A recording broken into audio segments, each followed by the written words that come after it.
সমুদ্র একদিন আগুনে জ্বলে উঠবে, পাহাড়গুলো ভেঙে তুলোর মতো উড়ে যাবে, আকাশ ফেটে যাবে টুকরো টুকরো হয়ে, তারাগুলো ঝরে পড়বে, আর এই পৃথিবী হয়ে যাবে ধ্বংসস্তূপ। এমন এক সময় আসবে যখন মানুষ বলে উঠবে, সব শেষ। আজ আমরা রমজান পাচ্ছি, সেহরিতে উঠছি, সারাদিন রোজা রাখছি, মসজিদে গিয়ে তারাবি পড়ছি, কোরআন তেলাওয়াত করছি। কিন্তু কখনো কি ভেবে দেখেছি এমন এক রমজান আসতে পারে যা হবে দুনিয়ার শেষ রমজান? তারপর আর কোনো রোজা থাকবে না, কোনো তারাবি থাকবে না, কোরআনের তিলাওয়াতও শোনা যাবে না। আজকের আলোচনায় আমরা কোরআন ও সহি হাদিসের আলোকে বুঝতে চেষ্টা করব কিয়ামতের আগে সেই শেষ রমজান কেমন হতে পারে, মানুষ তখন কেমন থাকবে, আর আমাদের এখন কি করা উচিত। গল্পটা শুরু করি ধ্বংস দিয়ে নয়, বরং এক শান্ত সময় দিয়ে।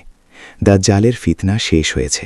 হজরত ঈসা আলাইহিসসালাম পৃথিবীতে ন্যায় ও শান্তি প্রতিষ্ঠা করেছেন। চারদিকে ইসলামের প্রভাব, মানুষ আল্লাহকে ভয় করে, ইবাদতে আন্তরিক। এত বরকত যে একটি ডালিম কয়েকজন মিলে খেয়ে সুন্দর ক্যালিগ্রাফির মুসহাফ, লাইব্রেরিতে থাকবে তাফসিরের অসংখ্য গ্রন্থ। কিন্তু এক গভীর রাতে ঘটবে বিস্ময়কর এক ঘটনা, পৃথিবী থেকে কোরআন তুলে নেওয়া হবে।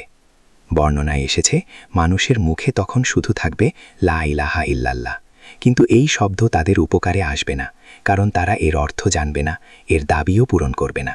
কোরআন না থাকলে রোজার বিধানও থাকবে না। ইসলাম ধীরে ধীরে এমনভাবে মুছে যাবে যেমন কাপড়ের নকশা ধুয়ে যায়।